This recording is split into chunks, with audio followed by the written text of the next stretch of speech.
오늘 말씀은 교회 공동체를 세우라라는 제목으로 같이 나누겠습니다. 여러분, 교회는 어떤 곳입니까? 교회에 다니면 어떤 일이 일어납니까? 묻는다면 하나입니다. 살아납니다. 교회는 살아나는 곳입니다. 우리가 교회를 다니고 예수님이 우리에게 교회를 허락해 주셨을 때에 죽을 뻔했던 자들이 살아나게 된 곳이 바로 교회입니다. 그래서 사도 바울은 그 얘기를 자꾸 하고 싶은 거예요. 살아났느니라, 살아났느니라, 살아났느니라. 앞에 3절에도 살아났다, 4절에도 그리스도께서 너희를 살리셨다. 여러분, 자신을 볼 때 주님이 살리신 자로 보실 수 있기를 주의 이름으로 축원합니다. 요즘 제가 이렇게 기도할 때에 제 개인적으로 하나님이 생각나는 언어가 있습니다. 여러분, 기도할 때 어떻게 하실지 모르겠는데 그냥 기도할 때 하나님 아버지 하고 기도를 할 수 있는데 요즘은 자꾸 이렇게 기도가 돼요. 그냥 한 주간에도 기도의 자리에 앉아서 기도를 시작하면 이 말이 자꾸 나와요. 하나님, 저 왔어요. 하석이 왔어요. 이렇게 말이 되는 거예요. 제가 어디 책에서 읽은 거예요. 어디서 읽었는지는 생각이 안 나는데, 근데 그 말을 하면 하나님이 확 느껴지고 제가 하나님 앞에 있는 것 같아요. 우리 같이 한번 고백해 볼까요? 하나님, 저 왔어요. 예수님께서 나를 살리셨어요. 믿으십니까? 예. 예수님이 우리를 살려주신 거예요. 충분합니다. 예수님이 우리를 살려주실 때에 우리를 죄로부터, 세상 풍조와 공중 권세 잡은 자와 불순종의 힘으로부터 우리를 건져주신 거예요. 주님이 원하실 때에 무엇인가 우리를 붙잡고 있는 욕심들로부터 우리는 살아난 자들입니다. 주님이 우리에게 오실 때에 여전히 내가 미련 가지는 어떤 것에서부터 주님은 우리를 다시 살려주신 것입니다. 그게 교회 다니는 사람들의 특징이에요. 예수님이 살려주신 거예요. 그런데 놀라운 것은 그냥 살아난 것으로 끝나지 않고 그 살아남의 역사가 그들 가운데 있다라는 거예요. 성령이 역사하는 교회, 여러분 이 부분을 이해하십니까? 오리게네스라는 초대 역사가는 교회를 보니 신기하다. 사람도 있고 구조도 이해하고 다 이해하는데 교회에는 보이지 않는 능력이 있다라는 말을 남겼습니다. 이 사람들을 보는데 보이지 않는 어떤 능력이 그들 안에서부터 나오는 것 같다라는 것입니다. 분명히 대단한 사람들도 아닌데 그 안에 어떠한 역동하는 힘이 있어서 그것이 그들에게서부터 나오더라는 거예요. 성령이 예수 그리스도를 믿는 자들 안에 있어서 그 성령이 역사하고 성령이 그들을 이끌어가는 것, 그게 바로 교회이고 교인입니다. 우리 안에 성령의 역사가 있는 것이죠. 지난 주일 이곳에 한국 성서대 총장님이 갑자기 방문하셔서 그냥 예배 드리고 싶어서 오셨다고 하시더라고요. 그러고는 잠깐 교제를 했습니다. 스피릿 교회에서 한번 예배 드리고 싶은데 정말 은혜 받았습니다 하는 중에 저한테 이런 얘기를 해주셨어요. 전 목사님 몰랐는데 그 찬양의 은사가 있는 것 같아요. 저한테 그러시더라고요. 그래서 제가 당황해가지고 제가요? 그랬더니 전 목사님 찬양의 은사가 있는 것 같대요. 지금까지 한 번도 듣지 못한 근데 그분이 너무 그냥 진실하게 말씀을 하셔서 찬양의 은사가 있어. 왜 아멘 안 해? 그래서 제가요 했더니 그 총장님의 표현이 목사님의 멘트나 노래를 들어보면 자기 안에 있는 걸 끄집어내는 것 같다는 거예요. 그 설명을 듣는데 제가 알아차렸어요. 내 목소리가 아니라 내 안에 계신 성령을 말하시는 거구나. 뭔가 내 안에서 고백하고 싶은 것에 사모하는 그 마음이 어떻게든 그게 나와서 표현되어지는 것을 그분은 한 번의 예배 속에서 다른 것 보지 않고 누가 무엇이 역사하는가에 초점을 맞추고 본 것입니다. 참 지혜로우신 분이에요. 사람을 볼 때 절대 단점을 안 본답니다. 지금까지 어떤 만남을 해도 항상 좋은 것만 기억하려고 한답니다. 오늘 우리 안에 성령의 역사가 있습니다. 그것은 마치 보이지 않지만 그 힘은 그 안에서 발효되어져서 그것이 점점 일어나 부풀어 오르는 것처럼 성령은 그 안에 역사하여 그 사람들을 살아나게 하고 일어나게 하는 놀라운 일들을 하는 것입니다. 이걸 에베소서는 지어간다라고 표현한 것입니다.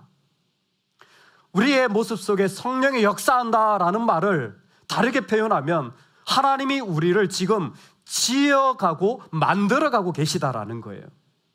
법조문으로 된 계명의 율법을 폐하셨으니 이는 아들로 자기 안에서 한 새 사람을 지어 화평하게 하시고 너희도 성령 안에서 하나님의 거하실 처소가 되기 위하여 그리스도 예수 안에서 함께 지어져 가느니라. 새 사람을 지어가고 또 예수님 안에서 지어간다는 거예요. 교회 오면 새 사람으로 하나님이 만들어 가시는 거예요. 교회 오면 10년을 교회 다녔으면요 10년치가 바뀌어진 거예요. 그게 정상입니다. 40년을 교회 다녔으면 40년치가 바뀌어진 거예요. 왜? 성령이 역사하시기 때문에. 성령이 역사하실 때 그 사람을 지어가는 거예요. 이 말은 창세기에 하나님이 천지를 창조하셨다에 그 창조한다는 말입니다. 즉 우리 안에서 이전에 없던 새로운 인류, 새로운 사람의 모습을 성령은 우리 안에서 만들어내고 또 지금도 만들어가고 계십니다. 오늘 우리가 하나님이 지으시는 자리가 되어져서 성령이 우리로 새로운 모습으로 우리를 만들어 가시는 그 자리를 에베소 교인들에게 핍박을 받고 욕심에 이끌리기도 하고 죄에 넘어지기도 하고 어려움 때문에 너무나 답답한 상황에 있는 이 교인들에게 눈으로 보여줍니다. 하나님 널 지어간다. 하나님 어떻게 날 지어갑니까? 하나님과의 거리를 한번 봐. 하나님이 너희를 지어가면 하나님과 거리가 아주 가까워. 근데 하나님과 거리가 너무 멀리 느껴진다. 그러면 지금 성령의 역사에서 멀어지고 있는 거야. 멀리 있던 너희를 하나님과 가까워졌느니라. 그리스도가 우리를 위하여 죽으시고 피를 흘리실 때에 그리스도의 사역이 바로 이것이었습니다. 죄로 죽었던 우리를, 허물로 죽었던 우리를 하나님 앞에 가까이 가게 해주신 것이 그리스도의 사역이십니다. 그래서 그리스도가 계실 때에 우리는 십자가에서 죽고 나의 혈기는 그곳에 죽고 나의 생각은 그곳에서 죽고 정말 예수님을 믿는 사람은 십자가의 사역 안에서 그 하나님 앞에 가까워지는 것이죠. 그래서 이 사람은요 정말 예수님을 믿는 사람은 삶의 자리들마다 묻지 않을 수가 없어요. 예수님 어디 계시지? 내 생각과 내 마음과 모습 속에 예수님은 어디 계시지? 내 안에 막 혈기가 나올 때 예수님은 어디 계시지? 내 안에 생각이 복잡할 때 이 사람들은 성령으로 말미암아 생각하는 거예요. 예수님은 어디 계시지? 예수님은 어디 계시지? 하나님이 성령 안에 우리를 지어 가실 때 죄된 존재, 욕심의 존재를 하나님이 만드시는 새로운 사람으로 지금도 하나님과 가까이 있는 모습으로 우리를 만들어 가십니다. 오늘 이 은혜가 우리 가운데 있기를 소망합니다. 아멘. 그럴 때 실제로 성령이 그 사람을 하나님과 가까이 있는 새로운 피조물로 만들어갈 때 그 사람 안에 일어나는 중요한 자리가 있습니다. 내가 믿으니까 변화돼로 말할 수 있지만 성경은 대단히 구체적이고 우리로 닮아갈 수 있는 브릿지, 다리를 보여주고 계십니다. 그게 뭐냐 하면 3절과 13절이에요. 오늘 말씀에 우리가 2장에서 한번 살펴보면 4절에 보면 긍휼이 풍성하신 하나님이 우리를 사랑하신 그 큰 사랑을 인하여라는 말씀이 있습니다. 제가 읽어드린 이유는 그냥 긍휼이 풍성하신 하나님이라고 되어 있는데 이게 여러분의 영어 NIV나 아니면 원문을 보면 but God이라는 표현이 나옵니다. 그러나 하나님이라는 표현이 나와요. 똑같은 게 13절에도 반복되는데 이제는 전에 멀리 있던 너희가 그리스도 예수 안에서 그리스도의 피로 가까워졌느니라. 욕심의 사람이었는데 어떤 일이 나냐면 성령이 있자 그러나 하나님이가 이 사람한테 고백되어지는 거예요. 여러분 이 경험 있으십니까? 분명히 나로는 감당할 수 없는 자리가 오늘 11절 이하에 나옵니다. 유대인들에게 제일 힘든 게 뭐냐면 이방인들이에요. 이방인들은 어떤 사람들이냐면 유대인들이 그렇게 중요하게 여겼던 거룩의 모든 의식을 다 안 하는 사람들이에요. 그러니까 근본적으로 안 맞는 사람들이에요. 이 사람은 돼지고기를 막 먹는 사람들이고 이 사람들은 피를 막 그냥 마시는 사람들이고 이 사람들은 할례라는 걸 하지 않는 너무나 지저분하고 더러운 나하고는 상종할 수 없는 인간이에요. 그런데 그 사람이 교회에 왔어요. 그 사람이 내 옆에 앉았어요. 지금 그 일이 이 교회에 일어난 거예요. 유대인과 이방인이 같이 있게 된 거예요. 이걸 어떻게 받아들입니까? 마음이 넓으면?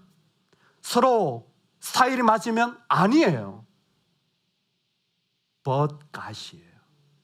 그러나 하나님이 분명히 안 맞아요. 나는 용서할 수 없는 사람일 수도 있습니다. 그런데 그리스도 안에 있는 사람들에게 성령은 어떻게 역사하시냐면 그런데 하나님은 뭐라고 하시지? 그런데 하나님은 뭐라고 하시지? 이것이 그들의 마음에 큰 찔림이 되고 울림이 되는 거예요. 때로는 실패하고 넘어져요. 때로는 부족함이 우리에게도 있어요. 그런데 그 뒤에 성령이 그를 이끌고 가는 거예요. 그런데 하나님 보시면 뭐라고 하겠니? 근데 하나님 지금 뭐라고 하시겠니? 놀랍게도 이방인들이 들어와서 그들 가운데 예배함으로 말미암아 이와 같은 상상할 수 없는 아픔과 고통을 그들은 겪고 있습니다. 이 장면을 잠깐만 두시면 좋겠어요. 여기에 이방인들이 들어와서 유대인과 같이 예배드리는 장면. 난 도무지 이 사람하고 안 맞아. 가족일 수도 있고 형제, 여기 딱 장면이 있어요. 근데 나는 믿어야 돼. 근데 나는 믿어야 돼. 똑같은 장면이 고린도 교회나 갈라디아 교회도 있어요. 거기에는 표현이 좀 다릅니다. 율법의 행위로는 구원받을 수 없으니 오직 믿음으로 말미암아 구원을 받느니라. 사실 표현은 다르지만 똑같은 말이에요. 무슨 얘기냐면 어떻게 율법을 행하지 않을 수가 있어? 라는 사람들 사이에서 사도 바울은 믿음으로 구원받는다라는 확실한, 분명히 예수 그리스도를 믿을 때 성령이 역사하고 그 믿음이 나를 인도할 것을 믿는 거예요. 우리는 이것을 가리켜서 법정적 의라는 중요한 원리를 붙잡게 되어져요. 너의 죄 사해졌어. 우리가 예수 그리스도를 믿을 때 주님이 우리에게 선포하시는 거예요. 너 깨끗해졌어. 누구도 너를 정죄할 수 없어. 이 믿음을 가지고 살아가기를 부탁하는 것입니다. 그런데 흥미로운 건 이 믿음이 선포되어져요. 이방인들이 있는 그 자리에 나는 믿음으로 살아. 성령이 내 안에 역사해. 그래서 나는 하나님의 자녀가 되었어. 구원이 우리에게 이루어졌어. 자, 교회야. 다 좋은 말이에요.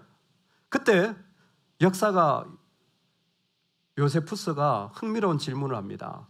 그 초대교회 사람들을 보고는 이런 질문을 해요. 교회 다니는 사람들은 천국 가는 사람들인가? 아니면 진짜 하나님의 사람들이 된 사람들인가? 교회 다니는 사람은 천국 가는 사람인가? 진짜 하나님의 사람들이 된 사람들인가? 당연히 천국 가죠. 근데 믿는다고 말하는 그 모습이 하나님의 사람이 되어진 모습이 있는가라는 거예요. 하나님의 자녀의 모습이 그 가운데 있는가? 묻고 있는 겁니다. 그러나 하나님이 누가 진짜 하나님의 사람들일까? 에베소서는 답하는 거예요. 그러나 하나님이, 그 속에서 그러나 하나님이 이로 말미암아 둘이 한 성령 안에서 아버지에게 나아감을 얻게 하려 하심이라. 내가 할 수 없는 그 자리에 그러나 하나님이 그 속에서, 나는 감당할 수 없는 자에 그러나 하나님이 우리가 기도할 때 성령은 그 자리에 나아갈 수 있게 하여 주시는 것입니다. 나는 도무지 납득할 수 없는 그 자리에 성령은 지금도 우리로 하여금 교회를 통하여 우리의 삶의 자리에 걸어나가게 하시는 거예요. 난 그렇게 말할 수 있는 사람이 아니에요. 난 그렇게 마음이 넓은 사람이 아니에요. 근데 성령이 내 안에서 나로 하여금 그러나 하나님이 내 안에 나를 도전하셔서 그 자리로 걸어나가게 할 때에 그것을 가리켜서 우리는 성령으로 세워진 교회, 성령으로 세워진 사람이라고 말합니다. 그것이야말로 성령으로 세워진 교회의 본질이에요. 그 수많은 이야기들 속에 성령이 걸어하여금, 그런데 하나님이 나한테 원하시는 그 모습에 따라 걸어가는 그 자리, 여러분 오늘 이 은혜가 있기를 주의 이름으로 축원합니다. 그래서 교회는요 성령으로 세워져야 돼요. 성도는요 성령으로 세워져야 됩니다. 그 안에 성령이 그를 이끌고 가는 사람, 그게 바로 예수 그리스도를 믿는다라는 모습이라는 것입니다. 이 말씀은 오늘 우리에게 중요한 결론에 이르게 해줍니다. 내가 과연 욕심 속에서 이와 같은 자리에서 보이지 않는 성령이 역사하는 자리에 지어져 가는가? 나는 과연 지금 하나님과 가까이 있는가? 예, 아무리 고통스러워도 그러나 하나님이 내 안에 계시는 그 성령이 나에게 원하실 때 기꺼이 그 자리에 나를 온전히 순종하여 내어드리는 그 사람이 성령으로 세워지는 것을 오늘 20절에서 이렇게 딱 정리해 주셨습니다. 너희는 사도들과 선지자들의 터 위에 세우심을 입은 자라. 예수님께서 밑에 모퉁이돌이 되셨어요. 그 위에 우리가 어떻게 세워졌냐면 사도들과 선지자들의 터 위에 세우심을 입은 자라. 여러분, 이게 교인입니다. 이 모습이 정확하게 우리가 바라봐야 될 모습이에요. 사도들과 선지자들의 터 위에 세움을 입었다라는 것입니다. 저는 오늘 이 말씀으로 우리가 어떤 모습으로 살아가야 할지를 두 가지로 꼭 도전드리고 싶어요. 첫 번째는 우리가 세워진 성령이 우리를 이끄는 자리에 터전이 무엇이냐면 사도들과 선지자들의 터라는 말씀입니다. 그들은 다른 거 하지 않아요. 예수 그리스도의 말씀을 전합니다. 그래서 교회는 언제나 두 가지가 같이 가는데 말씀과 디다케, 교리예요. 말씀과 올바른 가르침이 항상 같이 가는 거예요. 그 말씀이 그들을 가르쳐 가는 거예요. 실제로 초대 교인들을 보면요, 그들은 신명기 말씀과 시편과 특히 신명기 30장의 말씀을 통하여 그 어려울 때에 그들은 분명하게 봤다는 거예요. 이 땅에는 생명의 길과 사망의 길이 있는 거예요. 근데 길을 가만히 보면 이건 죽는 길이야. 그럼 가지 말아야 돼요. 할렐루야. 이건 내가 힘들어도 살아날 길이야. 우리 자녀가 살아날 길이야. 그러면 내가 힘들어도 가야 돼요. 왜? 생명의 길이니까. 근데 이상하게 말씀 앞에 서면 하나님 우리에게 분명히 말씀해 주시는 거예요. 이거는 영혼을 죽이는 길, 이거는 살리는 길. 오늘도 주님은 우리 안에서 그 모습을 그대로 우리 안에 허락하여 주시는 거예요. 그것이 내 삶의 자리에 놓아지는 것이죠. 여러분, 신앙생활을 해보면 이게 실제인 걸 금방 아셔요. 상황이 교회에서 또 섬김에서 이 땅을 살아가면서 부딪혀 보면요, 누가 걸어 나오는지가 보여요. 죄된 내 모습이 걸어 나오는지, 그리스도가 걸어 나오시는지, 그 억울하고 힘들고 아픈 자리에 내 분노가 나오는지, 그리스도가 나오는지 믿는 자들은 그게 보여요. 그리고는 자기를 알게 되어지는 거예요. 아, 내가 성령 안에 거하지 않는구나. 이거 누구의 잘못이 문제가 아니에요. 내가 지금 하나님 안에 거하지 못하는구나. 그런 그 안에서 내가 말씀의 길을 걸어가야 되는데 사도들과 선지자들의 바로 그 터에 세워지는 거예요. 여러분, 말씀이 우리에게 지금도 주어지는 건 참 놀라운 일입니다. 그런데 이 말씀이 딱 주어지잖아요. 그러면 이 말씀에 실제적으로 그 말씀이 나한테 딱 떨어질 때 이 세상에 전능하신 하나님, 보이지 않는 그분이, 보이지 않는 역사 가운데 실제로 그 음성과 메시지가 우리에게 딱 떨어질 때 눈에 보이는 첫 번째 모습이 있어요. 말씀이 실제로 눈에 보이는 첫 번째 모습, 그게 예배입니다. 예배는 하나님이 역사하셔서 자신을 나타내시는 제일 먼저 자리예요. 그래서 교회는 다른 거 하지 않아요. 항상 예배합니다. 그리스도인은 어디 가서 다른 것보다 예배를 먼저 세워요. 아비투스라는 건데요, 삶의 자리에 경건을 세운다, 다른 거 없어요. 예배 먼저 세우는 거예요. 이건 기독교 2000년 역사에 동일한 겁니다. 믿음의 사람이라면 그 말씀을 받잖아요. 그러면 그 모습이 제일 먼저 펼쳐지고 만들어지는 자리가 어디냐면 예배예요. 예배는 그냥 참여하는 게 아닙니다. 예배는 그 말씀이 실제화된 모습이 드러나는 자리예요. 말씀이 드러난 첫 번째 자리가 예배이기 때문에 말씀은 우리에게 세우심을 입고 처소가 되어졌다라고까지 표현하고 있습니다. 실제로 자료를 살펴보면 로마 시대 원형 경기장에 수많은 사람들이 그것을 구경하러 갑니다. 지금도 로마의 유적지가 남아있죠. 평범한 사람들이에요. 일반인들입니다. 근데 사람을 죽이는, 검투사가 사람을 죽이는 그 경기에 참여를 해요. 몇 가지 이유가 있습니다. 첫 번째는 황제가 명령하기 때문에, 황제한테 잘못 보이면 이거는 큰일 나는 일이니까 황제의 명 때문에 참여를 해요. 사람들이 또 왜 거기에 참여하느냐? 거기는 국가 기념일 같은 날인데 그 검투가 일어나는 날은 음식을 무료로 줍니다. 많은 음식을 줘요. 지금이야 뭐 음식이 풍성하니까 그게 무슨 대단한 거냐? 당시에는요, 한 끼 먹는 게 일반적입니다. 하루 한 끼 먹으면 그 집은 중산층이에요. 하루 한 끼를 못 먹는 집안이 허다한데 무료로 음식을 준다는 건 거의 로또 수준에 가깝습니다.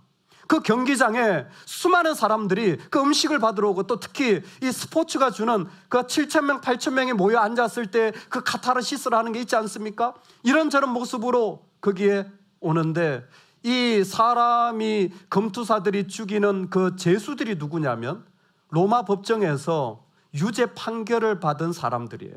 이 사람들이 브로커에 의해서 10분의 1 가격으로 팔려나갑니다. 법정에서 딱 너 유죄, 죄인이야 그러면 중간에 브로커가 이 사람을 사가지고 검투사들한테 팔아요. 그러면 10분은 구는 자기가 먹고 일로 팔아가지고 거기에서 이 사람들을 죽이는 거예요. 실제로 기록에 보면 거기에 간 사람들 중에 크리스찬들이 있어요. 페르페투와 펠리시타스라는 두 자매가 그곳에 던져지게 되어져요. 근데 그래도 그 사람들이 이 윤리라는 게 있어서요, 여성이 던져지면요 칼로 죽이진 않아요. 황소를 풀어다가 그 뿔로 들이받게 하는 거예요. 근데 이것도 참 비참한 일이죠. 그 연약한 여성이 아무런 무기도 없이 황소가 달려드는데 그냥 그 죽는 장면을 사람들은 환호를 하는 거예요.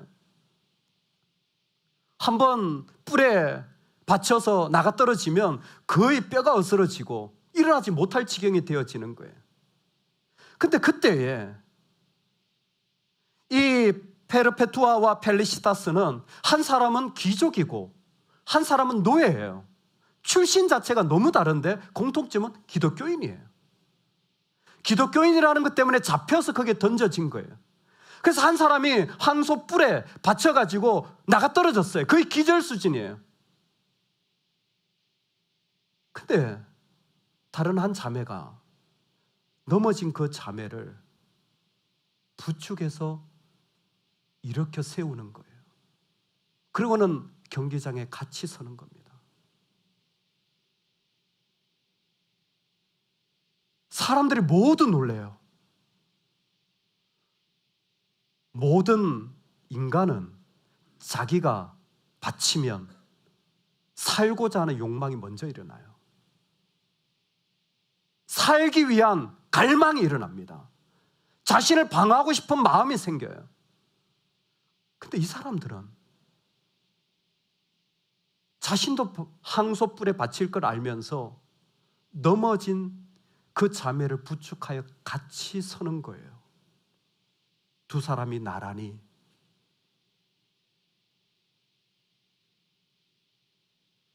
초대교회는 예배를 이렇게 드렸어요. 우리는 앉아서 예배 드리지만 초대교회는 기종도에 상관없어요. 하나님 앞에 자매로, 형제로 같이 서서 예배를 드리는 거예요. 경기장 안에서 이 자매들은 뭐 하냐면 예배자로 선 거예요. 내 뼈가 부서지고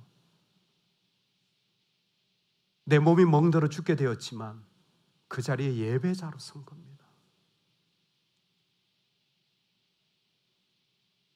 순환이라는 책에 형제들이 던져졌을 때의 모습이 적혀져 있습니다. 검투사들이 조롱하면서 이길 수가 없죠. 그 자리에서 난도질을 당하는데 처참하게 몇 번만 칼질을 하면 그 몸에서 피가 다 흘러 온 땅에 피가 다 한 거예요. 근데 그게 기록된 장면 중에 잊을 수 없는 충격적인 모습이 뭐냐면 몇 번의 칼질 속에 형제가 떨어진 거예요. 넘어진 거예요. 근데 이 사람이 어떻게 하냐면 넘어진 자리에서 옆에 넘어진 형제의 얼굴에 자기 뺨을 갖다 대는 거예요. 피가 다 쏟아져서 낭자한 그 모습인데 넘어진 형제의 뺨에다가 자기 뺨을 갖다 대는 거예요. 로마서에도 곳곳에 말씀에 거룩한 입맞춤으로 서로 문안하라. 그 말씀을 초대교회는 실제로 했습니다. 이런 말씀에 이런 말씀이 있어요. 예배 오기 전에 누구와 싸움이 있거든 그거 다 화해하고 와라. 예물을 드릴 때에 그런 거 다 해결하고 와라. 그래서 거룩한 입맞춤을 언제 했냐면 성찬식 전에 항상 예배 중간에 오늘 일부러 한 겁니다. 예배 드리다가 서로 포옹하고 오늘 인사했지요. 초대교회는 매주 이렇게 했습니다. 어떻게 했느냐? 형제는 형제끼리 볼을 맞추고 자매는 자매끼리 볼을 맞추고 서로 인사했는데 이 형제들이 죽어가면서 뭘 하냐면 죽어가는 형제와 같이 가는 거예요. 거룩한 입맞춤을 하는 겁니다. 예배의 모습이 그 자리에 나온 거예요. 내 피가 쏟아지는데 나는 죽어가는데 예배의 모습이 그 자리에 나온 거예요.